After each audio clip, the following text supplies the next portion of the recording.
Bank of America, CEO Brian Moynihan has noted that consumer spending is 20% higher this year than 2019. I appreciate, we're not talking about 2020 simply because that was just an outlier, right? A bit of an abnormal situation. So really 2019 is the more sensible comp there. Not terribly surprised to see consumer spending making such a recovery here, Matt. It did seem like there were some pockets that are still recovering, travel being one, because really travel is still so much limited, still somewhat limited. But generally speaking, it sounds like things are headed in the right direction, and that's at least based on what Brian Moynihan's seeing. Yeah, I mean, I'm glad you brought up the travel thing. He said credit card, debit card, and Zelle payment processing volumes are all up by 20% compared to pre-pandemic 2019 levels.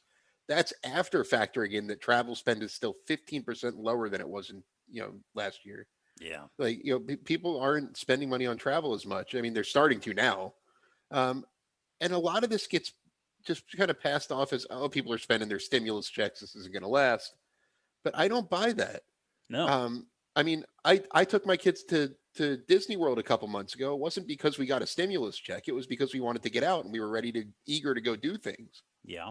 Um, People have pent up demand. There's like and I want to say in a lot of cases, in mine especially, there's like a new appreciation for being able to get out and do things. Yeah. That's something that people took for granted before 2020, and that you don't really take for granted anymore because I mean, I hate to scare people. The pandemic could come back, and then Yeah. we could be right back in masks and no going out and no doing anything. So people have a new appreciation for getting out and doing things and are willing to treat themselves a little bit more. As the job market keeps continuing to normalize, wage growth is kind of off the charts, especially at the lower ends of the spectrum.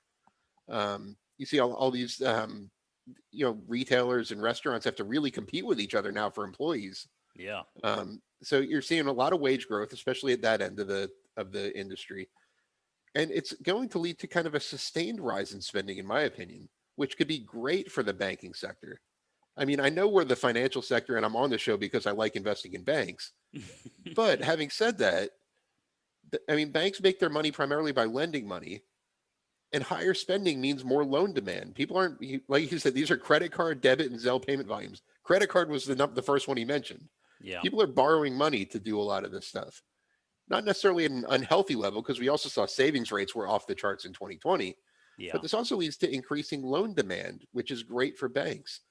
And if you're worried that this is going to lead to inflation, which a lot of people are, and I am, that all this wage growth, all this spending growth, all the supply chain disruptions, things like that are going to lead to inflation.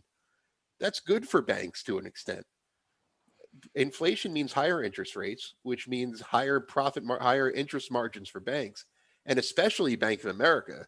Bank of America has a lot of non-interest bearing deposits on its balance sheet, That's right. which means that as its loan interest rates go up, it's not paying any more for its deposit base. So the gap between them really gets wider.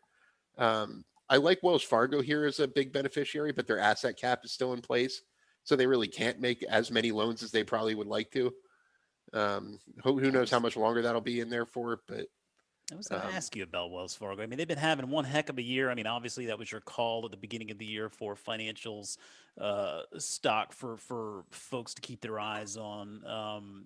Clearly performing very well. I mean, to your point, regarding that coiled spring, right? That pent up demand. I mean, not only were savings rates abnormally high, but we've also seen just a tremendous amount of wealth generated in home equity, right? I mean, if you own a home, and I've certainly witnessed this, and I have to believe that you have too. I mean, your home valuation, your home value has gone up, and you have more equity in your home now than you probably did before, which gives you the ability, in most cases, to borrow against that equity if you want to do something, whether that's a home renovation or taking a trip, whatever it may be. I mean, it just there's been a lot of wealth generated over the past year in one form or another. One thing that Chris Hill and I were talking about this earlier today on Market Foolery, and something that I had noted back in January from Bank of America's call, and I feel like we were seeing some signs of this even back to the beginning of the year, because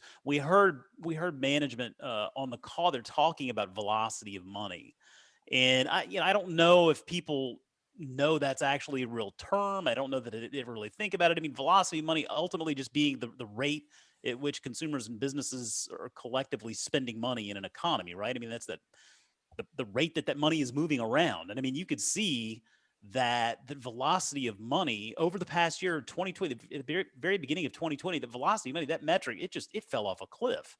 I mean, so whether you were employed or unemployed in receiving stimulus, I mean, everybody, no one was spending money like they normally did.